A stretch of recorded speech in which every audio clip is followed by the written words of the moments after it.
Firman Tuhan pada malam hari ini terambil dari kitab Mazmur pasal 3 ayat pertama sampai ayatnya yang ke-9. Kita akan bacakan secara bergantian. Mazmur Daud ketika ia lari dari Absalom anaknya. Ya Tuhan, betapa banyaknya lawanku, banyak orang yang bangkit menyerang aku.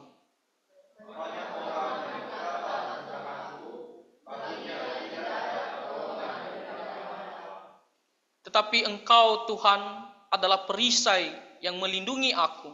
Engkaulah kemuliaanku dan yang mengangkat kepalaku.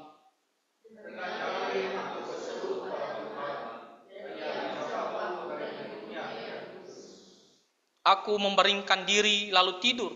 Aku bangun sebab Tuhan menopang aku.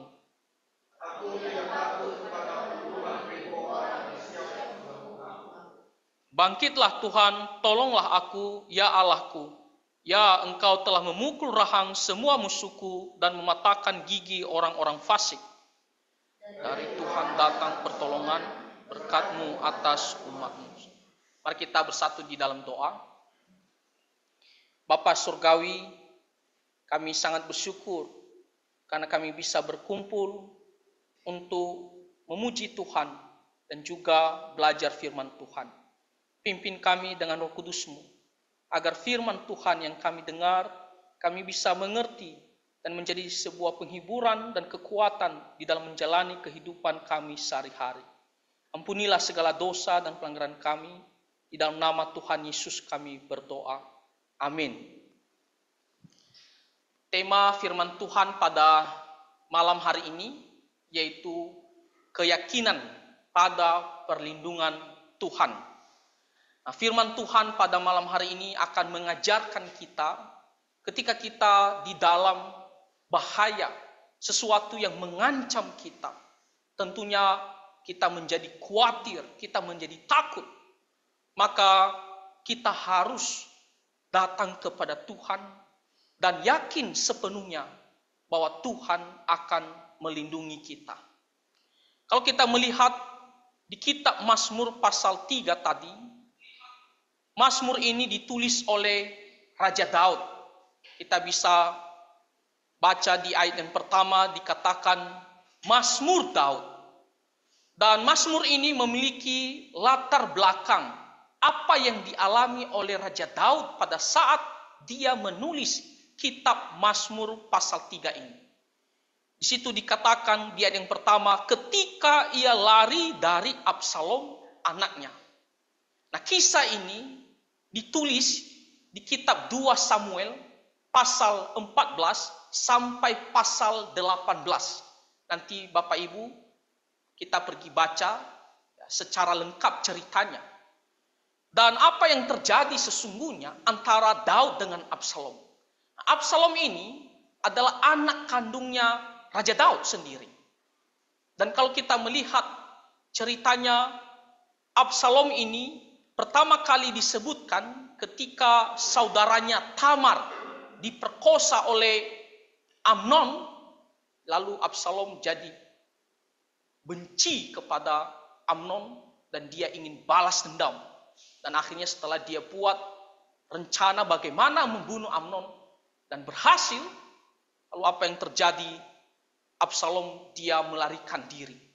Dia takut dia akan dibunuh oleh Raja Daud. Dan setelah lewat beberapa tahun kemudian, akhirnya dia kembali dengan seizin daripada Raja Daud. Lalu apa yang terjadi? Absalom dia melakukan hal yang jahat. Bagaimana caranya agar dia bisa mengambil hati rakyat dan mengkudeta ayahnya sendiri yaitu Raja Daud. Firman Tuhan mengatakan 4 tahun lamanya dia selalu setiap pagi dia berdiri di depan pintu gerbang. Dan setiap orang yang datang ada masalah, ada perkara ingin diselesaikan oleh raja, dia tanya dulu sebelum masuk. Dari mana kamu datangnya? Lalu apa masalah kamu? Lalu Dia mengatakan raja seolah-olah tidak bisa ya menyelesaikan hal itu, tidak punya waktu, tidak peduli. Ya, coba kalau saya sendiri, saya akan bisa menyelesaikannya.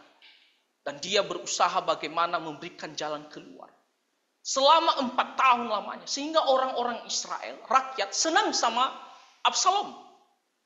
Dan apa yang terjadi? Absalom setelah 4 tahun, dia minta izin kepada Raja Daud. Dia mau pergi mempersembahkan ya korban bakaran.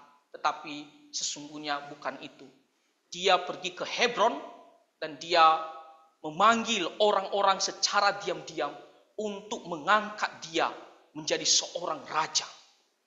Dan dia menghasut rakyat ketika ada suara yang menyatakan bahwa ya Absalom sudah menjadi raja di Hebron, maka kalian harus juga ya menyambut dia, kalian harus ya mendukung bahwa Absalom sudah menjadi raja Israel. Nah, ketika hal itu terjadi, Daud mendengar bahwa Absalom dia telah mengangkat dirinya menjadi raja dan rakyat begitu mendukung dia. Maka Daud dia tahu bahwa Absalom datang akan membunuh dia dan orang-orang yang bersama dengan dia. Dan dia melihat bagaimana rakyat itu sudah condong kepadanya, maka dia takut sekali. Maka apa yang dilakukan oleh Raja Daud? Dia segera mengatakan, kita harus pergi melarikan diri. Dan akhirnya Raja Daud beserta orang-orangnya harus melarikan diri. Kenapa? Karena takut nanti Absalom datang dengan begitu banyak pasukan dan ditambah lagi orang Israel berhasil menangkap Daud dan membunuh dia. Maka dia melarikan diri. Di sini dikatakan ketika ia lari dari Absalom anaknya. Ini sangat ironis. Kenapa? Karena dia melarikan diri bukan dari musuh yang dia tidak kenal. Bukan dari orang lain, bukan dari bangsa lain, tetapi dari anaknya sendiri yang mengkudeta dia dan juga bahkan menginginkan nyawa dari Raja Daud, ayahnya sendiri. Daud secara manusia dia begitu takut. Takut secara manusia. Takut dia ditangkap oleh Absalom dan dibunuh. Dan juga orang-orang yang bersama dengan dia. Makanya dia mengatakan, kita harus segera melarikan diri. Dia melarikan diri cepat-cepat agar Absalom tidak berhasil menggapai dia. Nah, dalam kondisi yang begitu khawatir ini, begitu takut ini, apa yang dilakukan oleh Raja Daud? Nah, di sini kita melihat yang kedua, Raja Daud dia datang kepada Tuhan. Yang kedua dikatakan, ya Tuhan. Kalau kita melihat ya, di seluruh ayat ini, mulai dari ayat yang pertama sampai yang ke-9, kata Tuhan itu semua ditulis dalam huruf besar. Ini menuju kepada Allah perjanjian. Allah yang setia terhadap janjinya. Dia tidak akan mengingkari janjinya. Di sini kita melihat bagaimana Daud, dia sungguh-sungguh percaya kepada Tuhan. Makanya dia menyebut Tuhan semua huruf besar. Allah perjanjian. Dan di sini dikatakan, ya Tuhan, betapa banyaknya lawanku. Banyak orang yang bangkit menyerang aku. Daud menyadari bahwa musuhnya tidak hanya sekelompok orang saja. Selain Absalom dan pasukannya, orang Israel juga sudah berhasil cenderung mendukung Absalom. Dan ini kita melihat bagaimana Daud melihat bahwa begitu banyak musuhnya. Makanya di sini dikatakan, betapa banyaknya lawanku, banyak orang yang bangkit menyerang aku. Bahkan orang-orang yang dekat dengan dia, salah satunya adalah Ahitofel. Ahitofel itu adalah penasehat andalan Raja Daud. Bahkan dikatakan oleh firman Tuhan pada zaman Raja Daud dan Absalom, nasihat Ahitofel itu sama seperti petunjuk Tuhan sendiri. Artinya apa? Itu selalu berhasil. Dan selama Raja Daud menjadi raja, penasehatnya itu adalah Ahitofel. Tapi kini Ahitofel juga berkhianat. Dia pergi mendukung Absalom sendiri. Daud mengatakan, banyak orang yang bangkit menyerang aku. Bukan hanya datang untuk merebut tahtanya sebagai raja, tetapi juga menginginkan nyawa dari Raja Daud sendiri. Daud, dia datang kepada Tuhan, menceritakan kondisi yang dihadapinya saat itu. Pergumulan, rasa takutnya, dia sampaikan kepada Tuhan apa yang sedang terjadi. Ayat yang ketiga dikatakan, banyak orang yang berkata tentang aku, baginya tidak ada pertolongan daripada Allah. Orang-orang yang ada di pihak Absalom, mereka sudah yakin sepenuhnya bahwa Daud kali ini pasti akan jatuh. Dia pasti akan mati. Mereka sudah meremehkan dia. Mereka mengatakan baginya tidak ada pertolongan daripada Allah. Di sini bisa memiliki dua makna, yaitu bahwa Tuhan telah meninggalkan dia, juga bisa bahwa seolah-olah bahwa Tuhan tidak sanggup akan melepaskan Raja Daud dari Absalom. Jadi kita melihat keyakinan orang-orang ini, ya, bahwa Daud saat ini atau kali ini dia pasti akan jatuh. Makanya mereka mengatakan baginya tidak ada pertolongan daripada Allah. Daud tidak akan bisa lepas. Cepat atau lambat dia pasti akan terguling dari tahtanya dan dia pasti akan mati binasa di tangan Absalom. Kita melihat keyakinan orang-orang jahat ini begitu meremehkan, bahkan mereka berpikir bahwa Tuhan tidak sanggup lagi menolong Raja Daud, ya, karena begitu banyak pasukan yang berada di pihak mereka. Tetapi kita melihat Raja Daud, dia bukanlah seorang yang ketika menghadapi kesulitan ataupun bahaya yang mengancam nyawanya, lalu dia putus asa begitu saja. Dia tidak menyerah begitu saja. Dalam kondisi yang begitu menakutkan ini, pada umumnya manusia akan berserah saja.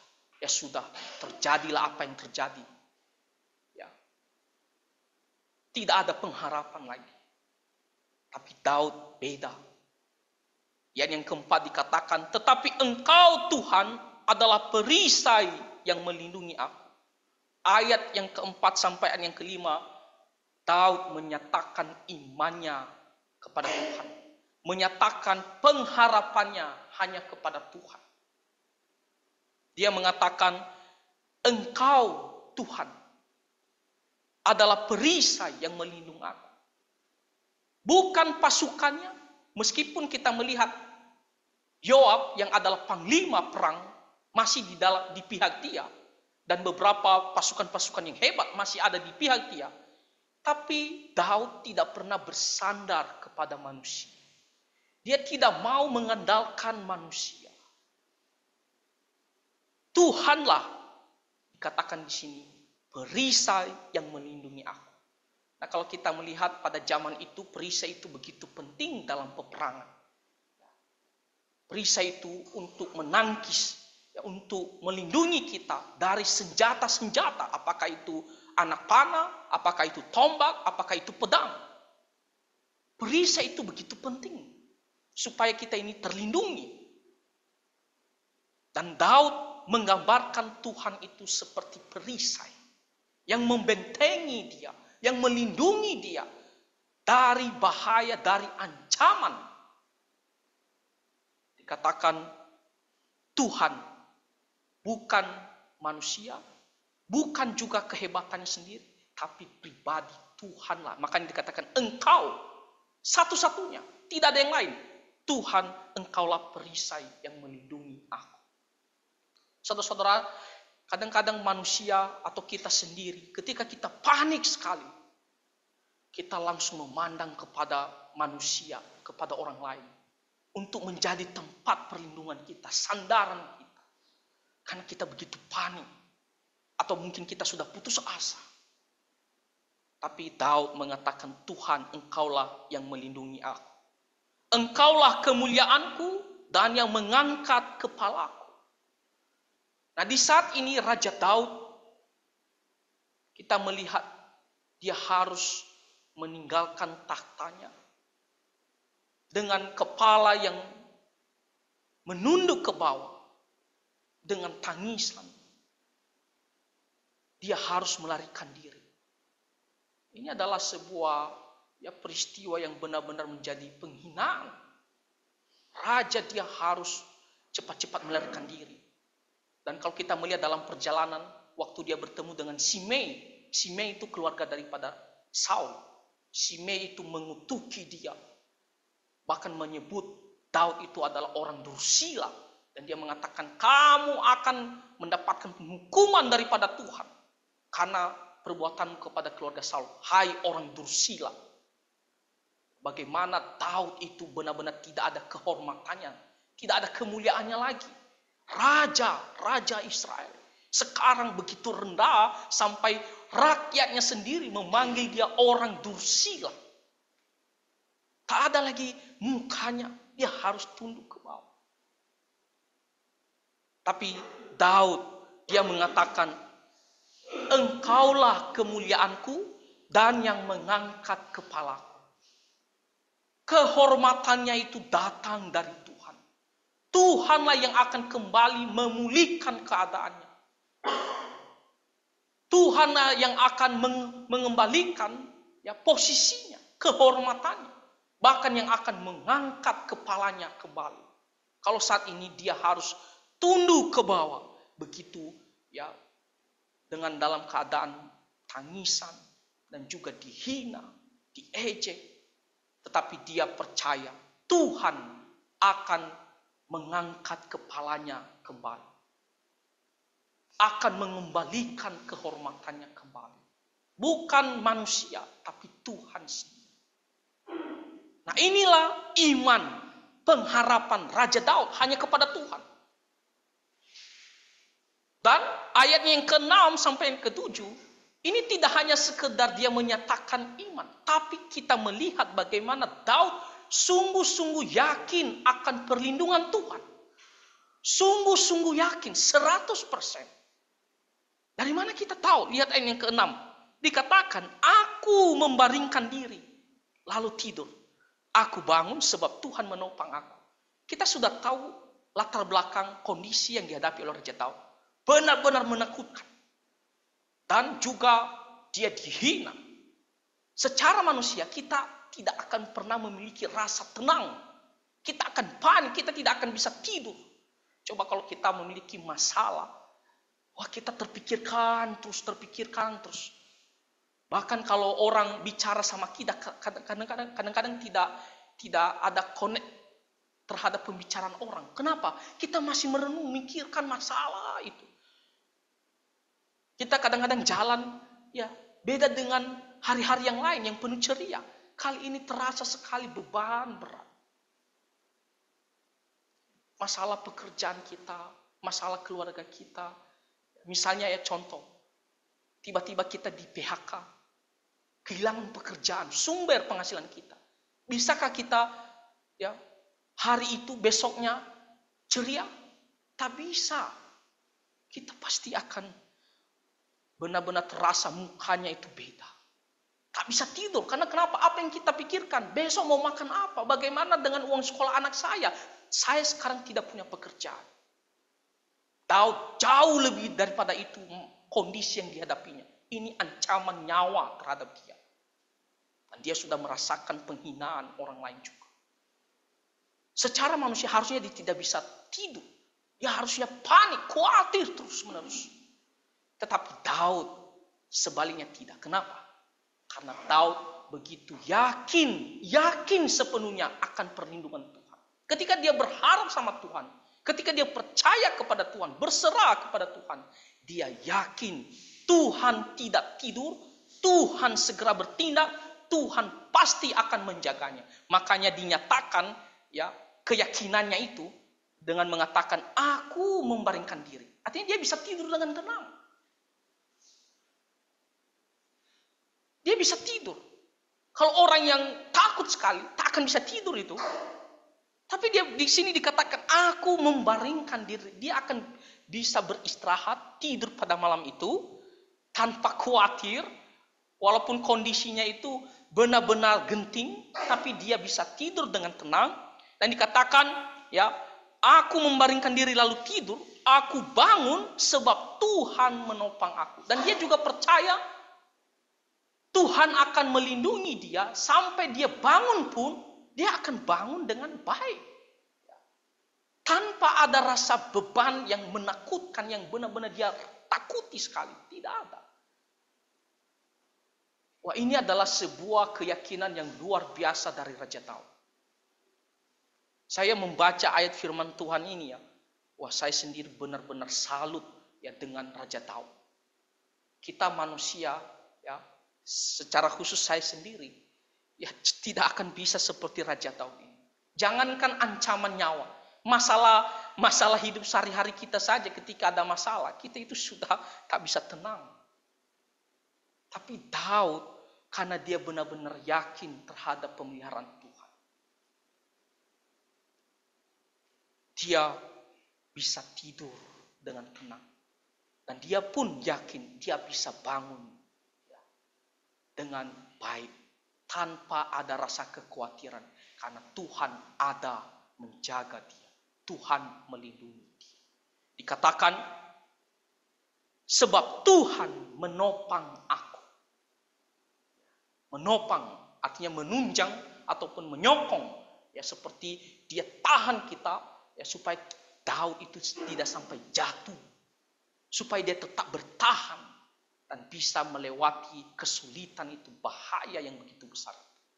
Dan Tuhan ada yang menopang dia, yang membuat dia bertahan untuk melewati masa-masa sulit. Itulah Raja Daud. Makanya di sini dikatakan, aku bangun sebab Tuhan menopang. Ayatnya yang ketujuh dikatakan, aku tidak takut kepada puluhan ribu orang yang siap mengepung aku. Puluhan ribu orang. Ini bukan hanya 100 orang. Ya. Bukan hanya 300 orang, bukan hanya 1000 orang. Puluhan ribu orang.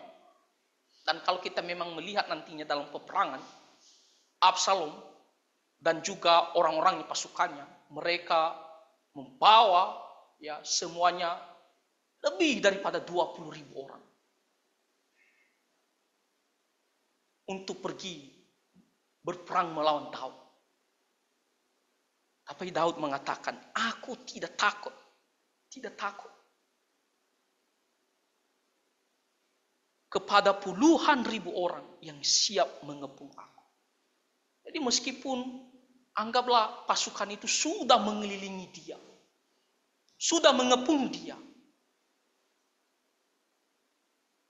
Kalau secara manusia sudahlah, mau kemana lari? Tak bisa lari lagi, udah menyerah saja. Takut. Tapi kita melihat Daud mengatakan, aku tidak takut. Sama sekali tidak putus asa. Kenapa? Karena dia yakin sepenuhnya kepada Tuhan. Tuhan itu maha kuasa. Sehebat apapun manusia. Dan Daud itu punya pengalaman ya, dalam hidupnya. Bagaimana dia bisa berperang melawan Goliat. Secara manusia dia tidak akan bisa menang melawan Goliat. Goliat itu seorang prajurit. Belum lagi fisiknya, belum lagi senjata yang dia bawa. Daud hanya seorang penggembala domba. Tubuhnya lebih kecil dan tidak pernah memakai alat-alat senjata. Bahkan waktu dipakaikan kepada dia, merasa ini justru membebani dia. Secara manusia bagaimana dia bisa mengalahkan Goliat? Tetapi karena Daud dia sungguh-sungguh percaya kepada Tuhan. Dia bisa mengalahkan Goliat. Bahkan dalam pertempuran berlaksa-laksa dia mengalahkan musuhnya. Daud bisa menang. Makanya di sini dikatakan, walaupun puluhan ribu mengepung aku tidak takut. Kenapa? Karena dia yakin sepenuhnya kepada Tuhan, perlindungan Tuhan, ya pertolongan daripada Tuhan. Disinilah Daud menunjukkan ya keyakinannya sepenuhnya kepada Tuhan. Ayatnya yang ke-8 dikatakan, bangkitlah Tuhan, tolonglah aku, Ya Allahku, ya Engkau telah memukul rahang semua musuhku dan mematahkan gigi orang-orang fasik. Ini seperti desakan, permohonan. Tuhan segera bangkit. Jangan berdiam diri. Segera bertindak ya Tuhan. Dikatakan tolonglah aku. Lepaskan aku dari kesulitan ini. Dan dikatakan Engkau telah memukul rahang semua musuhku dan mematahkan gigi orang-orang fasik. Daud yakin Tuhan bisa, mampu melakukannya. Kenapa? Karena dalam sejarah, dalam dalam kehidupan Raja Daud, semua musuh-musuh yang pernah dihadapi bukan karena kehebatan Raja Daud bisa menang, tapi Tuhanlah yang memukul rahang semua musuh, yang mematahkan gigi orang-orang fasik. Maka kalau Tuhan sekarang bertindak, Tuhan pasti bisa melepaskan dia. Jadi dia memohon supaya Tuhan segera bertindak ya Tuhan. Dan dikatakan ayat ke-9, dari Tuhan datang pertolongan.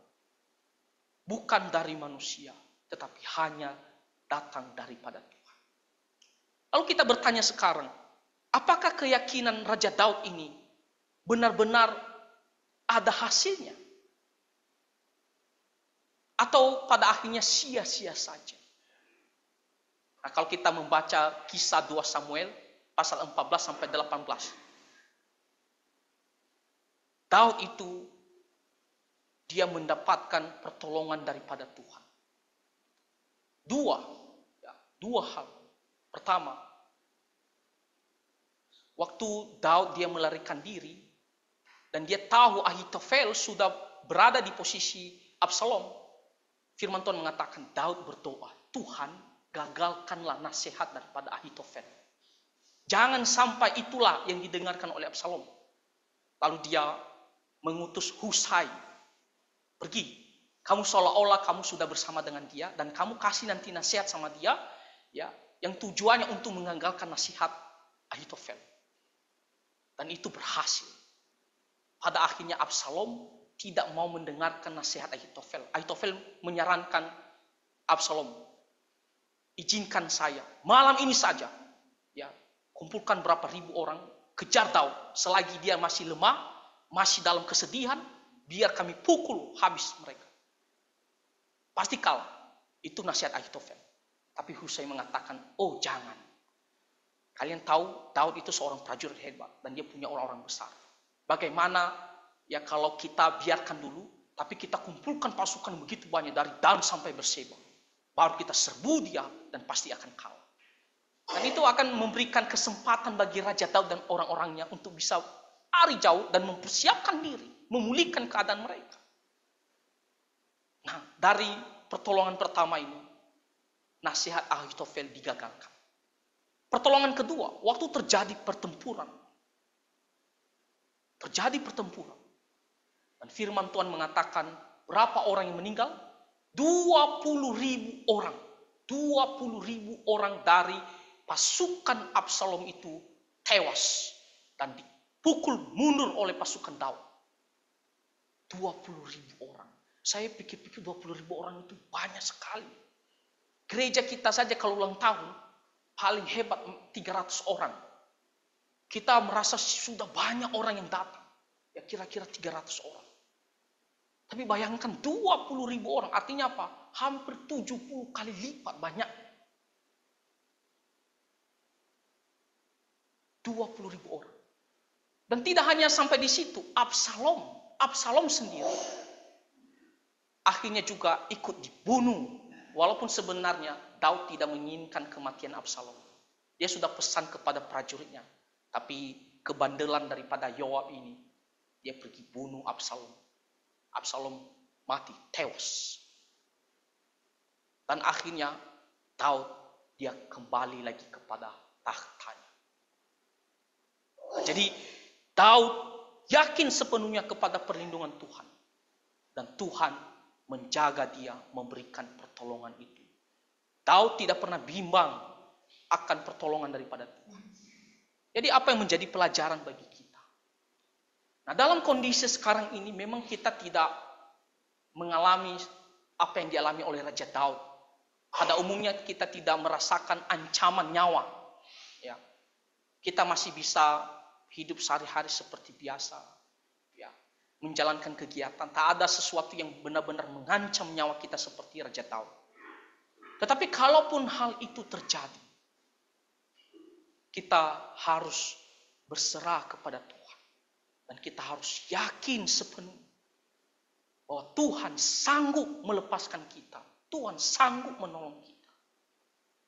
Kecuali kalau Tuhan berkehendak lain. Tetapi tidak ada rasa keraguan bahwa Tuhan mampu menjaga kita. Sehebat apapun manusia dalam mengancam nyawa kita, Tuhan sanggup menolong kita. Nah, dalam hal lain juga, mungkin dalam kesusahan kita. Nah, ini yang sering kita hadapi. Dalam hal kesulitan, kebutuhan kita, atau biaya-biaya, ya, keluarga kita, atau apapun masalah dalam usaha kita.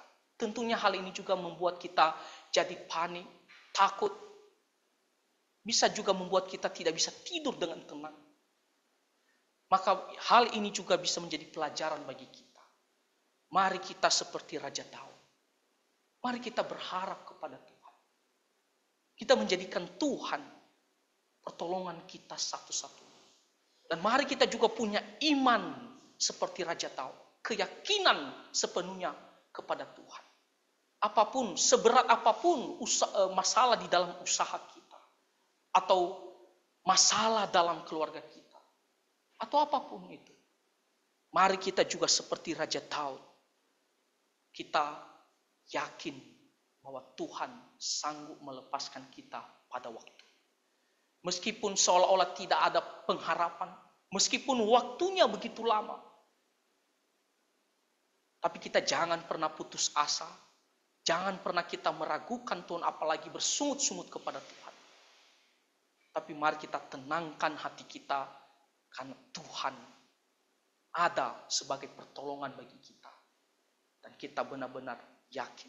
Kalau Tuhan berkehendak, Dia bisa sanggup melepaskan kita. Jadi Bapak Ibu, persekutuan doa Selasa adalah persekutuan di mana kita datang berdoa, datang memohon.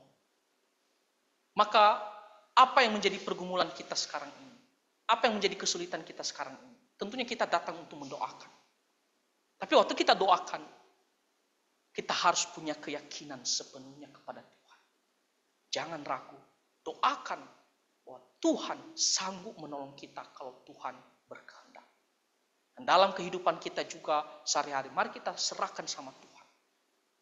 Tuhan juga sanggup memelihara hidup kita. Nah, kiranya firman Tuhan ini bisa menjadi berkat bagi kita semua.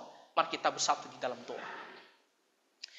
Bapa kami yang ada di surga, sungguh kami bersyukur melalui firman Tuhan, kesaksian Raja Daud di dalam bahaya ketika merasakan rasa takut.